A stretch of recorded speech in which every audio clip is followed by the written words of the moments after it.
La cloche. Un conte de Hans Christian Andersen. Lecture par Christophe Tabar. Le soir, dans les rues étroites de la grande ville, vers le faubourg, lorsque le soleil se couchait et que les nuages apparaissaient comme un fond d'or sur les cheminées noires, tantôt l'un, tantôt l'autre entendait un son étrange, comme l'écho lointain d'une cloche d'église. Mais le son ne durait qu'un instant. Le bruit des passants, des voitures, des charrettes l'étouffait aussitôt.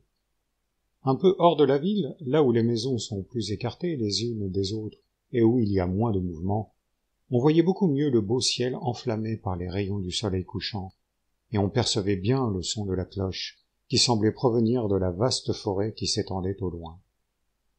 C'est de ce côté que les gens tendaient l'oreille. Ils se sentaient pris d'un doux sentiment de religieuse piété. On finit par se demander l'un à l'autre: il y a donc une église au fond de la forêt? Quel son sublime est là, cette cloche? N'irons-nous pas l'entendre de plus près? Et un beau jour, on se mit en route, les gens riches en voiture, les pauvres à pied. Mais aux uns comme aux autres, le chemin parut étonnamment long, et lorsque, arrivés à la lisière du bois, ils aperçurent un talus tapissé d'herbe et de mousse, et planté de beaux saules, ils s'y précipitèrent et s'y étendirent à leur aise. Un pâtissier de la ville avait élevé là une tente. On se régala chez lui. Mais le monde affluait surtout chez un pâtissier rival, qui, au-dessus de sa boutique, avait placé une belle cloche qui faisait un vacarme du diable. Après avoir bien mangé et s'être reposé, la bande reprit le chemin de la ville. Tous étaient enchantés de leur journée et disaient que cela avait été fort romantique. 3 personnages graves, des savants de mérite, prétendirent avoir exploré la forêt dans tous les sens, et racontaient qu'ils avaient fort bien entendu le son de la cloche, mais qu'il leur avait semblé provenir de la ville. L'un d'eux, qui avait du talent pour la poésie, fit une pièce habilement rimée, où il comparait la mélodie de la cloche au doux chant d'une mère qui berce son enfant. La chose fut imprimée et tomba sous les yeux du roi. Sa Majesté se fit mettre au fait et déclama alors que celui qui découvrirait d'où venait ce son recevrait le titre de sonneur du roi et de la cour, et cela même si le son n'était pas produit par une cloche. Une bonne pension serait assurée à cette nouvelle dignité. Alléchés par cette perspective, bien des gens se risquèrent dans la forêt sauvage. Il n'y en eut qu'un seul qui en rapporta une manière d'explication du phénomène. Il ne s'était guère avancé plus loin que les autres, mais d'après son récit, il avait aperçu, niché dans le tronc d'un grand arbre, un hibou qui, de temps en temps, cognait l'écorce pour attraper des araignées ou d'autres insectes qu'il mangeait pour son dessert. C'est là, pensait-il, ce qui produisait le bruit, à moins que ce ne fût le cri de l'oiseau de Minerve répercuté dans le tronc creux.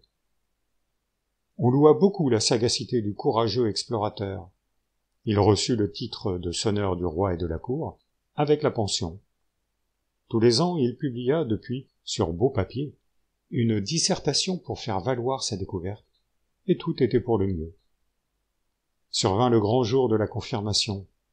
Le sermon du pasteur fut plein d'onction et de sentiments.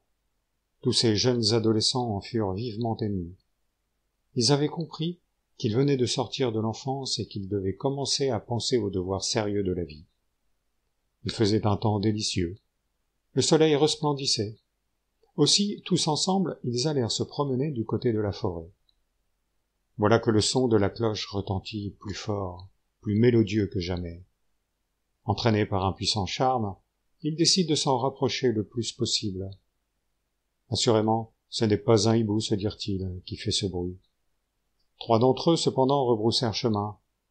D'abord une jeune fille évaporée, qui attendait à la maison la couturière et devait essayer la robe qu'elle aurait à mettre au prochain bal, le premier où elle devait paraître de sa vie. Impossible, dit-elle, de négliger une affaire si importante. Puis ce fut un pauvre garçon qui avait emprunté son habit de cérémonie et ses bottines vernies au fils du patron.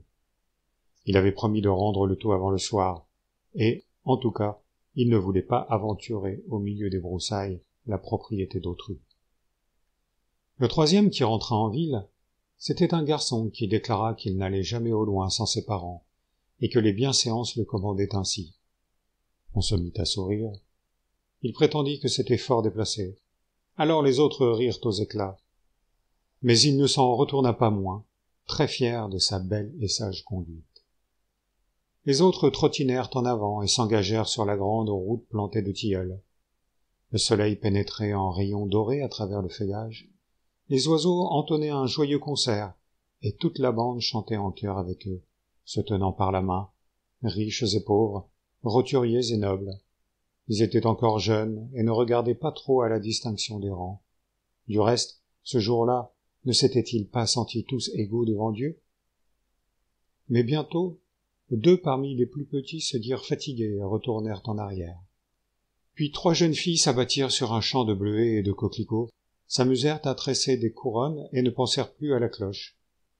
Lorsqu'on fut sur le talus planté de saules, on se débanda, et par groupes, ils allèrent s'attabler chez les pâtissiers. « Oh, qu'il fait charmant ici !» disaient la plupart. « Restons assis et reposons-nous. La cloche, il est probable qu'elle n'existe pas, et que tout cela n'est que fantasmagorie. » Voilà qu'au même instant, le son retentit au fond de la forêt, si plein, si majestueux et solennel, que tous en furent saisis. Cependant il n'y en eut que 5, tous des garçons, qui résolurent de tenter l'aventure et de s'engager sous bois. C'était aussi qu'il était difficile d'y pénétrer. Les arbres étaient serrés, entremêlés de ronces et de hautes fougères. De longues guirlandes de liserons arrêtaient encore la marche. Il y avait aussi des cailloux pointus, et de gros quartiers de roches, et des marécages. Ils avançaient péniblement, lorsque toute une nichée de rossignols fit entendre un ravissant concert. Ils marchent dans cette direction et arrivent à une charmante clairière tapissée de mousses de toutes nuances, de muguets, d'orchidées et autres jolies fleurs. Au milieu, une source fraîche et abondante sortait d'un rocher. Son murmure faisait comme « glouc, glouc ». « Ne serait-ce pas là la fameuse cloche ?» dit l'un d'eux, en mettant son oreille contre terre pour mieux entendre.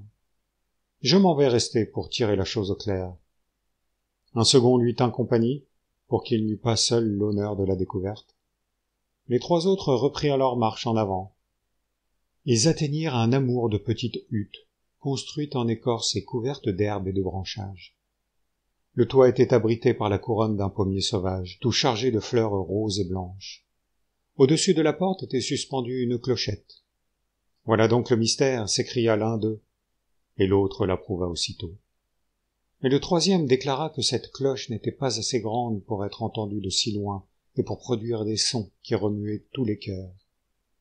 Que ce n'était là qu'un joujou. Celui qui disait cela, c'était le fils d'un roi. Les 2 autres se dirent que les princes voulaient toujours tout mieux savoir que le reste du monde. Ils gardèrent leur idée et s'assirent pour attendre que le vent agitât la petite cloche. Lui s'en fut tout seul, mais il était plein de courage et d'espoir. Sa poitrine se gonflait sous l'impression de la solitude solennelle où il se trouvait. De loin, il entendit le gentil carillon de la clochette, et le vent lui apportait aussi parfois le son de la cloche du pâtissier. Mais la vraie cloche, celle qu'il cherchait, résonnait tout autrement.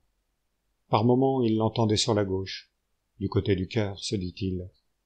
Maintenant qu'il approchait, cela faisait l'effet de tout un jeu d'orgue. Voilà qu'un bruit se fait entendre dans les broussailles. Il en sort un jeune garçon en sabots et portant une jaquette trop petite pour sa taille, et qui laissait bien voir quelles grosses mains il avait. Ils se reconnurent. C'était celui des nouveaux confirmés qui avait dû rentrer à la maison pour remettre au fils de son patron le bel habit et les bottines vernies qu'on lui avait prêtées. Mais son devoir accompli, il avait endossé ses pauvres vêtements, mis ses sabots, et il était reparti à la hâte, à la recherche de la cloche, qui avait si délicieusement fait vibrer son cœur. « C'est charmant, » dit le fils du roi. « Nous allons marcher ensemble à la découverte. Dirigeons-nous par la gauche. » Le pauvre garçon était tout honteux de sa chaussure et des manches trop courtes de sa jaquette. « Avec ces sabots, dit-il, je ne pourrai vous suivre assez vite, et de plus, il me semble que la cloche doit être à droite. N'est-ce pas là la place réservée à tout ce qui est magnifique et excellent? » « Je crains bien qu'alors nous ne nous rencontrions plus, » dit le fils du roi, et il fit un gracieux signe d'adieu au pauvre garçon qui s'enfonça au plus épais de la forêt, où les épines écorchèrent son visage et déchirèrent sa jaquette, à laquelle il tenait quelque minable qu'elle fût, parce qu'il n'en avait point d'autre. Le fils du roi rencontra aussi bien des obstacles. Il fit quelques chutes et eut les mains en sang, mais il était brave. « J'irai jusqu'au bout du monde s'il le faut, se dit-il, mais je trouverai la cloche. » Tout à coup il aperçut, juchés dans les arbres, une bande de vilains singes qui lui firent d'affreuses grimaces et l'assourdirent de leurs cris discordants. « Battons-le, rossons-le, se disait-il. C'est un fils de roi, mais il est seul. » Lui s'avançait toujours, et ils n'osèrent pas l'attaquer. Bientôt il fut récompensé de ses peines. Il arriva sur une hauteur d'où il aperçut un merveilleux spectacle. D'un côté, les plus belles pelouses vertes où s'ébattaient des cerfs et des daims. De place en place, de vastes touffes de lys d'une blancheur éclatante, et de tulipes rouges, bleues et or. Au milieu des boules de neige et autres arbustes dont les fleurs aux 1000 couleurs brillaient au soleil comme des bulles de savon. Tout autour, des chênes et des hêtres séculaires s'étendaient en cercle. Dans le fond, un grand lac sur lequel nageaient avec majesté les plus beaux cygnes. Le fils du roi s'était arrêté et restait en extase. Il entendit de nouveau la cloche. Elle ne paraissait pas bien éloignée. Il crut d'abord qu'elle était près du lac. Il écouta avec attention. Non, le son ne venait pas de là. Le soleil approchait de son déclin. Le ciel était tout rouge, comme enflammé. Un grand silence se fit. Le fils du roi se mit à genoux et dit sa prière du soir. « Ô Dieu, dit-il, ne me ferez-vous pas trouver ce que je cherche avec tant d'ardeur? Voilà la nuit, la sombre nuit. Mais je vois là-bas un rocher élevé qui dépasse les cimes des arbres les plus hauts. Je vais y monter. Peut-être, avant que le soleil disparaisse de l'horizon, atteindrai-je le but de mes efforts. » Et, s'accrochant aux racines, aux branches, aux angles des roches, au milieu des couleuvres, des crapauds et autres vilaines bêtes, il grimpa et il arriva au sommet, haletant, épuisé. Quelle splendeur se découvrit à ses yeux! La mer immense et magnifique s'étendait à perte de vue, roulant ses longues vagues contre la falaise. À l'horizon, le soleil, pareil à un globe de feu, couvrait de flammes rouges le ciel qui semblait s'étendre comme une vaste coupole sur ce sanctuaire de la nature. Les arbres de la forêt en étaient les piliers. Les pelouses fleuries formaient comme un riche tapis couvrant le cœur. Le soleil disparut lentement. Des millions de lumières étincelèrent bientôt au firmament. La lune parut, et le spectacle était toujours grandiose et émouvant. Le fils du roi s'agenouilla et adora le créateur de ces merveilles. Voilà que sur la droite apparaît le pauvre garçon aux sabots. Lui aussi, à sa façon, il avait trouvé le chemin du temple. Tous deux, ils se saisirent par la main et restèrent perdus dans l'admiration de toute cette poésie enivrante. Et de toutes parts, ils se sentaient entourés des sons de la cloche divine. C'étaient les bruits des vagues, des arbres et du vent. C'était le mouvement qui animait cette nature simple et grandiose. Au-dessus d'eux, ils croyaient entendre les alléluia des anges du ciel.